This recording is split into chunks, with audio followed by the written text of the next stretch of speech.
My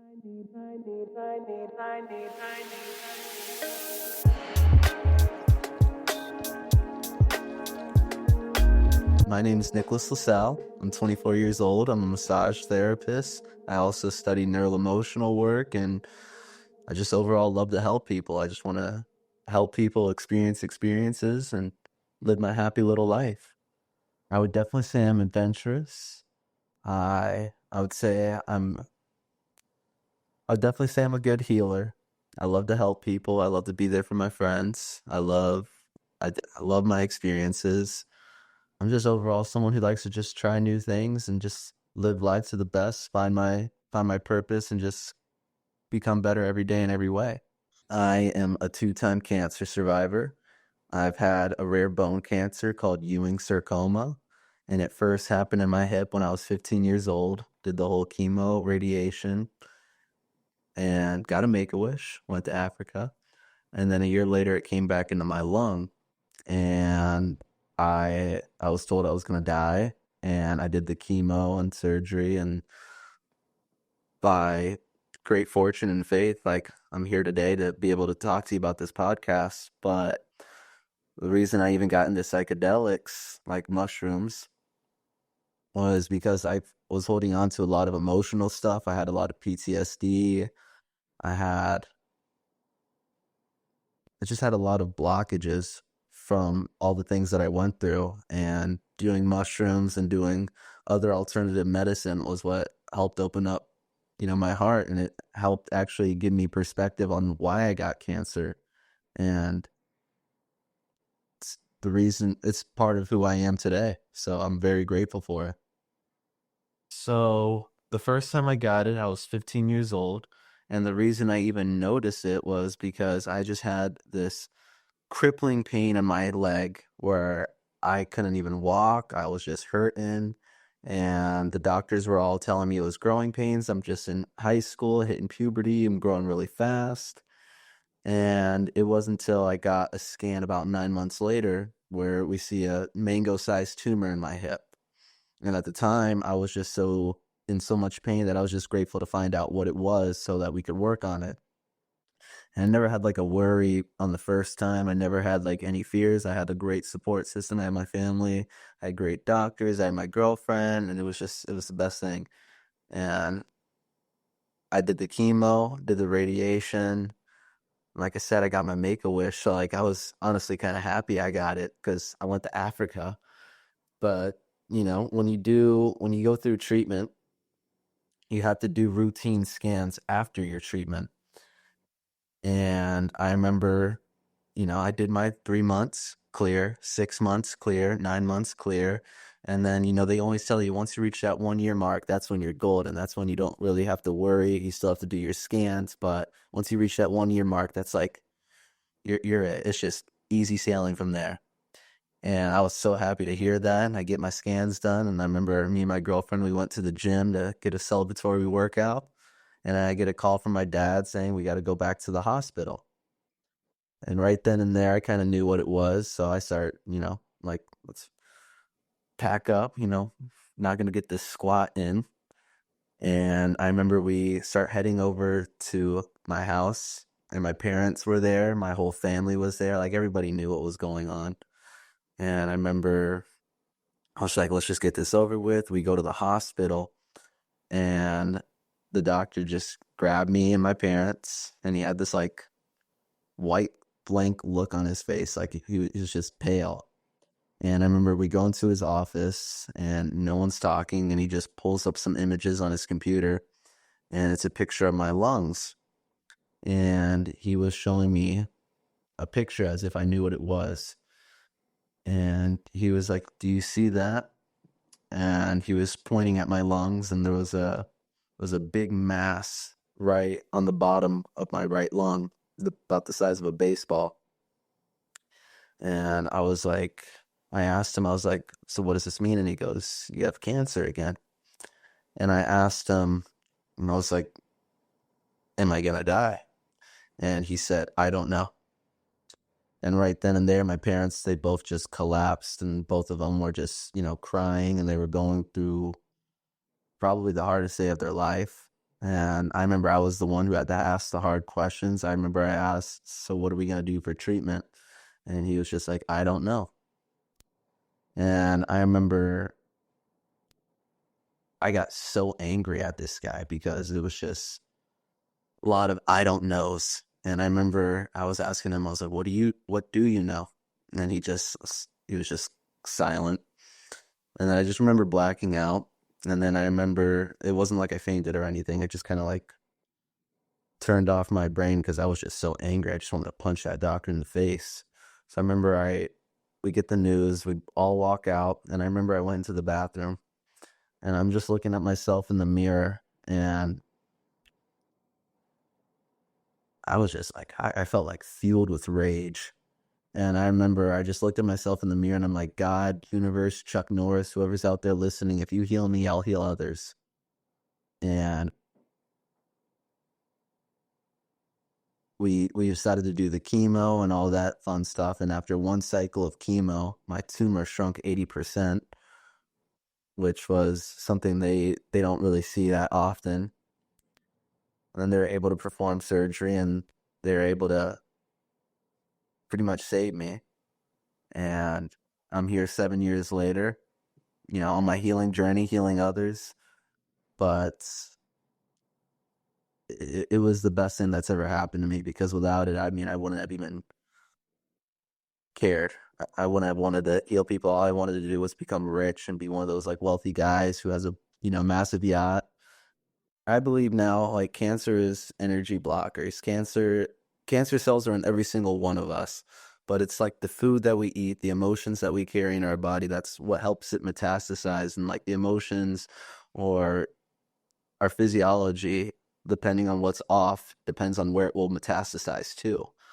And so I've been learning all about this stuff so that if I didn't go through it sooner, I probably wouldn't be able to help people and at least give some better advice on how to live their life for people in their older generation. Or because if I got it when I was in my 60s, I mean that's pretty much it right then and there. Like what more can I do after that? I mean, at that point it's just all about recovery.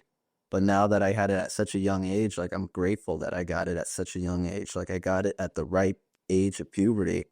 And that was like my first like experience of life. Like I feel like I woke up when I was going through cancer. I mean, I had my first I had my birthdays at in the hospital. I had my 16th and 18th birthday at the hospital, and you get to learn like real lessons being in like a oncology office rather than being in like high school.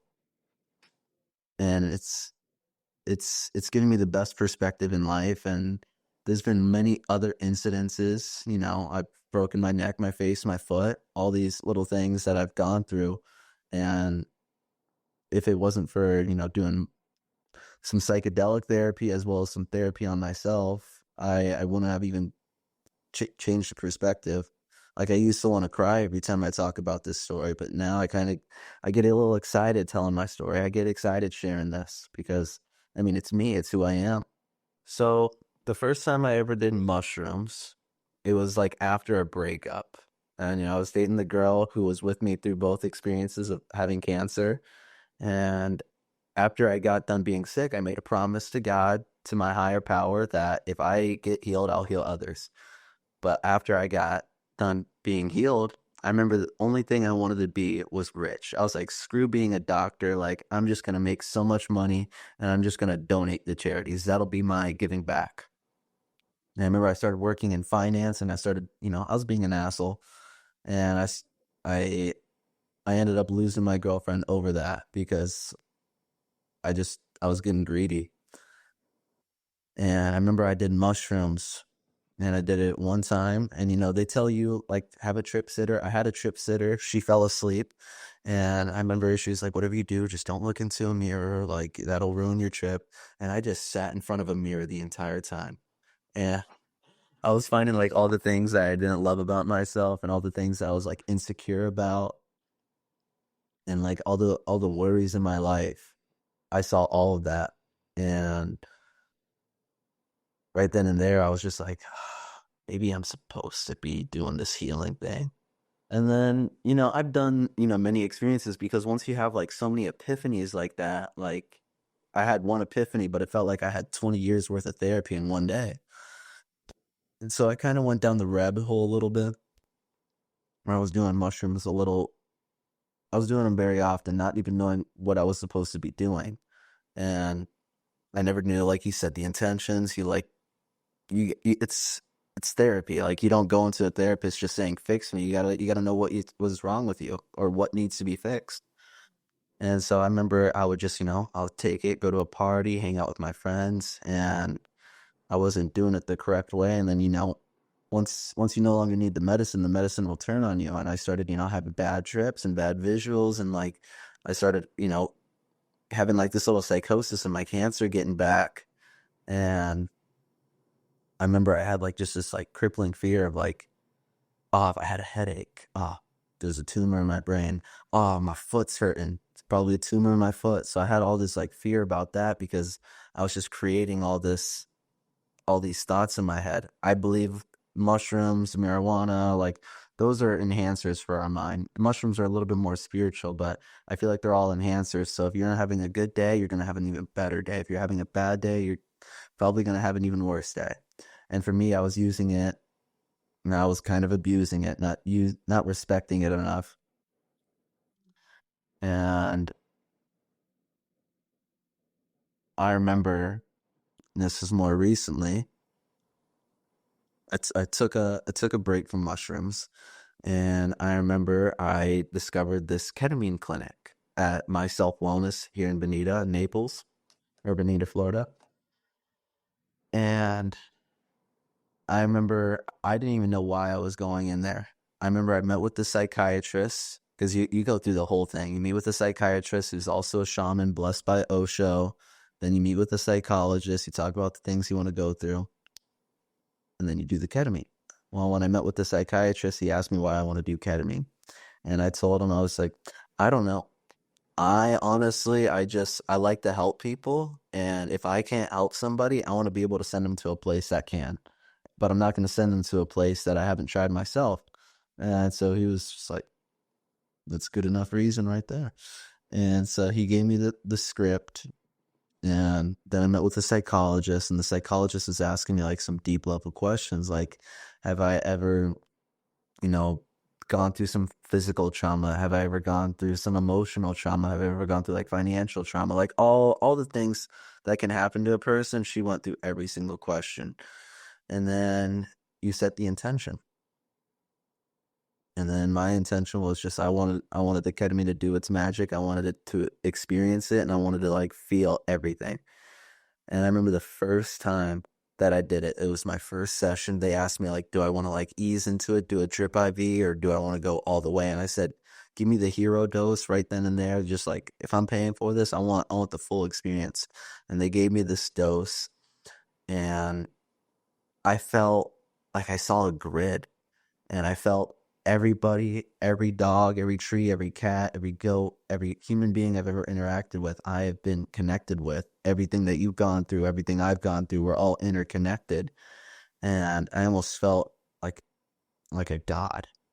And I remember talking to the specialist right after that because I was like, I feel like I just gained a god complex, was just the opposite of what I want. And then he was like, no, my friend, you gained god conscientiousness. And right then and there, that's when I kind of discovered spirituality. And I remember when I called out to the names when I was going through treatment, I was like, God, the universe, Chuck Norris. I didn't know who to call out to, but I was just calling to that higher power of, this God and whatever face you put to your God. I mean, we're all rooting to the same power, I believe. And I felt that, like I felt truly conscious for the first time. That was like my second rebirth in my life. And every experience that I had with ketamine was probably the most profound experience ever. Like my second experience, because you do 6 doses. My second experience, I remember I was thinking about all my friends, like the friends that I have with me, like you, Wolfie. Like I was thinking about everybody who has shaped me to be the man who I am today. And I couldn't be more grateful because I'm grateful for who I am. I'm proud of who I am. And I'm proud of everybody that I've ever met who's gone through their own experience to be the best version of themselves when I met them so that they can help form me to be who I am. and it was extremely grateful. It was the best experience ever. Third experience, even crazier. I remember I was finally letting go of that girlfriend that I had for so long, and I remember I said her name. Gonna avoid saying her name, but we're gonna call her Pen. And I said, right before I had my ketamine, I said, Pen, I love you. I wish you the best in this life. Take care of yourself, but I need to move on. I can't keep holding you in my heart and just not opening up to new experiences. I still have a special place in my heart for her, but you know, in a different sense. And I remember I went into the trip and I saw myself having a family with this woman. I saw myself having like a nice little cottage, and I had my home set where I had my plants and I had my big yard, and I had like a couple chickens. I remember we were dressed in like what almost seemed like some Amish wear. Like we were having these silk outfits. Like it was so vivid. I remember I looked like maybe 5 or 6 years older. And I just remember I had a daughter with this woman, and the daughter was wearing this lavender like onesie. I made her look like a starfish. And she looked like the perfect combination of both of us. And I remember I was tossing my daughter up in the air, and her name was Petunia. She even had a name. And I just remember it felt so real. It felt like I had a family. And I remember coming out of it and I was like, where's my daughter? And I came to realize later on, because I talked with one of the integration specialists later on, that I did a quantum leap where it's like there's a reality where I have my partner, where I have everything I ever dreamed of with that person. But maybe I was meant for so much more in this life, so I'm not meant to have that right now. Maybe I'm meant to have it later on. Maybe I'm just never meant to have it. But you know what? I got to experience it. I got to live it, and I'm grateful for that. And you know what? There's another reality of me that does have that, and I'm happy for that guy because, good for him. And the fourth experience of my ketamine experience, because every single one was so magical. The fourth one was I have a mentor. His name is Dr. Mike. And he's the one who teaches me neural emotional stuff. He was the one who told me why I got cancer. He was the one who told me like how it can come back. He was the one who like started teaching me all the psychedelic effects, or not the psychedelic, all the psychic effects of disease. Like everything that comes into our bodies, there's a psychic cause, because you know what our bodies are? It's just a shell for our mind. And whenever we start to have these dark thoughts, our bodies will start to listen, and then they'll start to create these diseases to potentially protect or harm us just based off of our thoughts. And he is 75, and he's been helping people for the past 50 years. And he's helped me. He's helped every single one of my friends that I've introduced him. And he's my soul father. He's like my dad. Like I call him like my second father. And the reason he helps people now, he's retired, he's made his money, he just loves to help people now. But his son passed away about 8 years ago. And when his son passed away, he's just carrying on his son's legacy by helping other people. And I told him last year, I said, if you help me, if you teach me everything you know, I will carry on your legacy and your son's legacy. And so he's been teaching me everything. He's the reason I became a massage therapist. And I remember on my fourth ketamine session, I remember we meet at the park every week. But there was one week where he wasn't there, where his time came. And I remember I start crying and I start, weeping at the park, and I start, worrying about what I'm going to do without him. And then as I'm like weeping, his soul came down, and he was like, no need to worry, and passed me on a torch. And he's like, this is for you, Dr. Nick. And I remember I was just like, I'm not ready to be a doctor. And he's just like, you know what doctor means? Doctor is just the Greek word for teacher. And I was just like, oh, okay.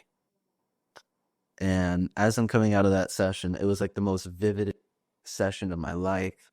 But I remember he called me right afterwards, and we don't even talk like that. He barely knows how to use his phone. He's a 75-year-old man.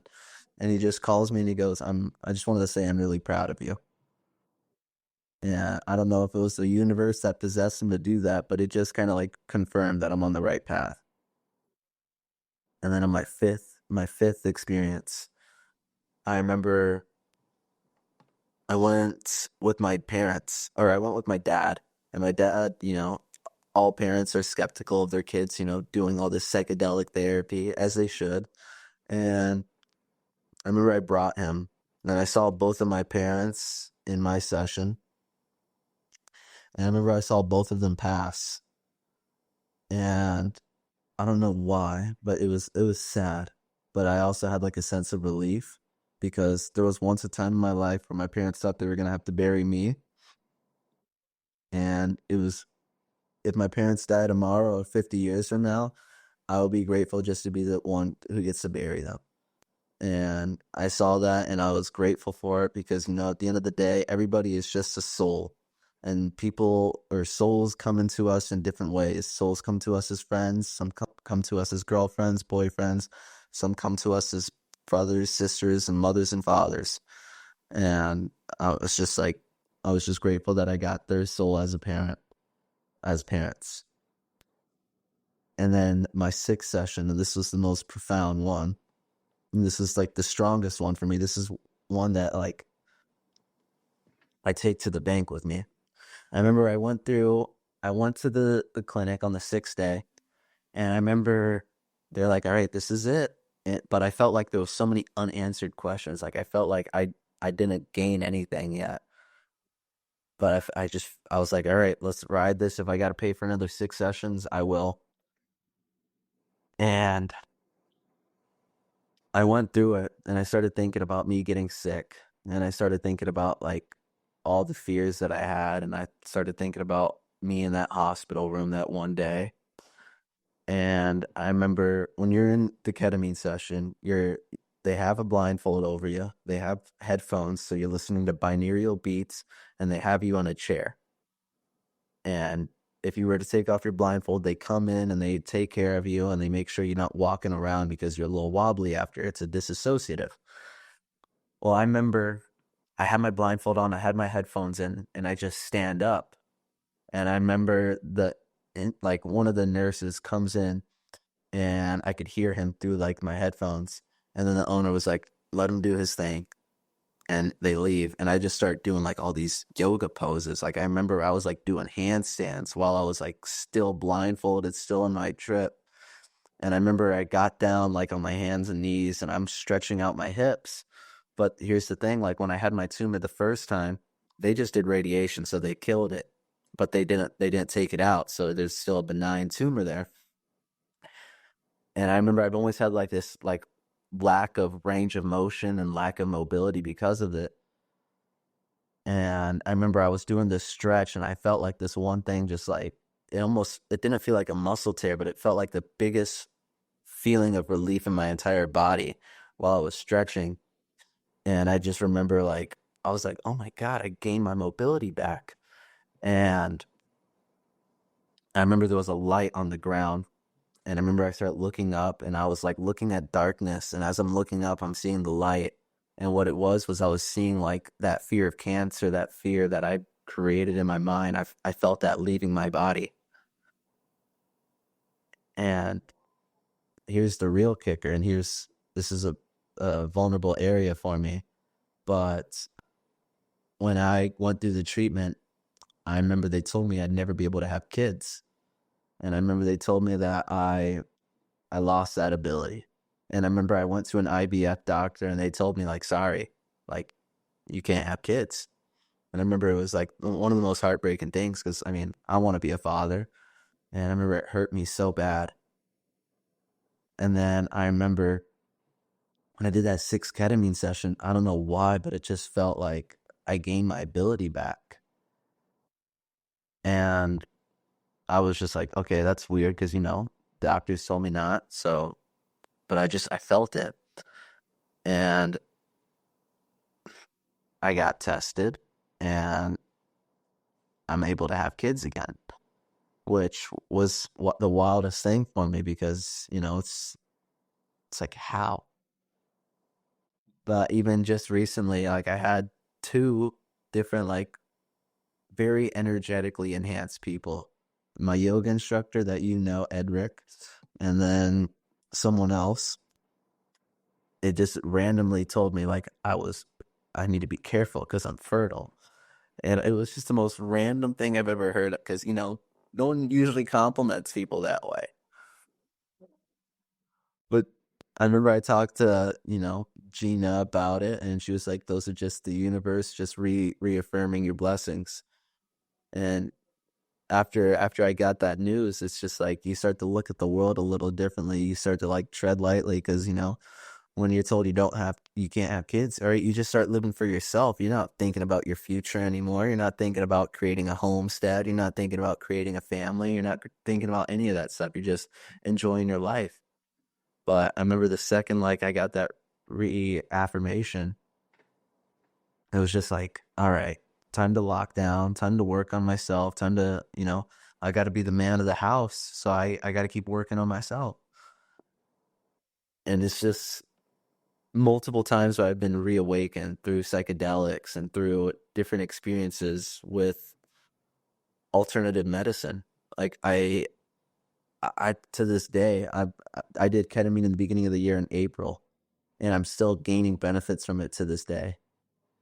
And I mean, I would if I would have known if I would have done anything different, I would have done it sooner. But I did it at the right time at my leisure, and it was the best experience of my life. And if I didn't do it, I probably wouldn't be here talking to you. So there's just many things that I'm grateful for, and psychedelics is or any alternative medicine. It's like therapy to a degree, and it's not gonna cure everything. It's not gonna solve all of your problems, but it'll make you more self aware so you can do the work to do it yourself. And that's what I've been the most grateful for is having that perspective, knowing when you take a mushroom, when you try ketamine, when you try, acid, shrooms, whatever you're into, it's not going to cure everything, but you know what? It'll definitely give you some perspective so that you can work on yourself after. And that's what I've gained from all of my experiences. This is just all a learning lesson. We're all poetry in motion.